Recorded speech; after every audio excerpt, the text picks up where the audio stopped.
There is windows, but they're frosted so much that you really don't get much light. So you're not really ever sure what time of day it is, of course. Time doesn't matter when you're in there. You're just there. You just exist, but you eventually feel horrible.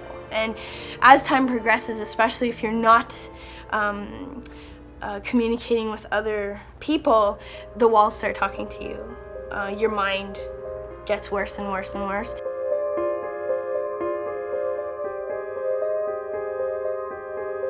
And then they removed the bed, and they left me with just a blanket. They removed all my clothing from my body as well, so I was completely naked, and they turned my water off. Here I am, a human being, and I have access to no water whatsoever. So by the 4th day, I started drinking out of the toilet. I was so thirsty. What choice did I have? I went into survival mode. I was thinking, at this point, there's no water, there's no food, they're trying to kill me. That's what I started thinking, and I think if anybody was in my shoes, they would have felt the same way. Until you see evidence, oftentimes people really don't want to believe that happens in Canada.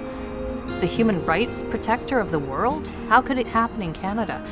You know, when I first started doing this work, if someone had told me I would see even 1% of what I've seen in prisons first with young people, then with men, now with women for the last 20 years, I would have never believed them. We've seen more and more women literally being abandoned by an increasingly drafty social safety net, healthcare system, particularly mental health care system, and ending up in literally the only place that can't say no. Sorry, our beds are full. Sorry, we have a waiting list. Sorry, you don't fit our mandate.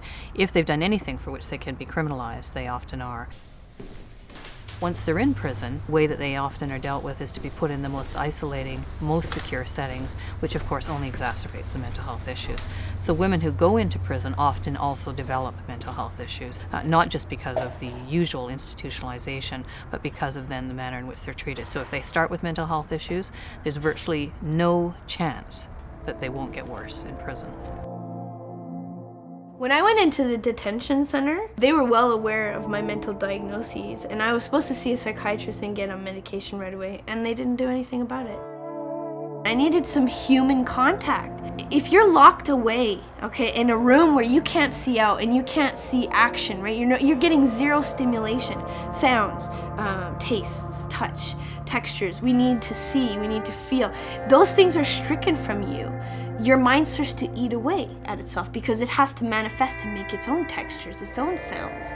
And eventually you're all out. You're all out of ideas. You're all out of things to keep yourself grounded.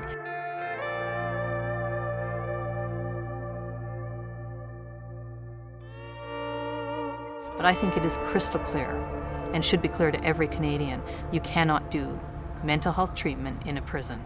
It's just not possible. Security always trumps mental health. It's taught me that we really don't have our eyes open at the system and the flaws in it. No one ever should have gone through the things that I have. I will believe till this day that I was tortured.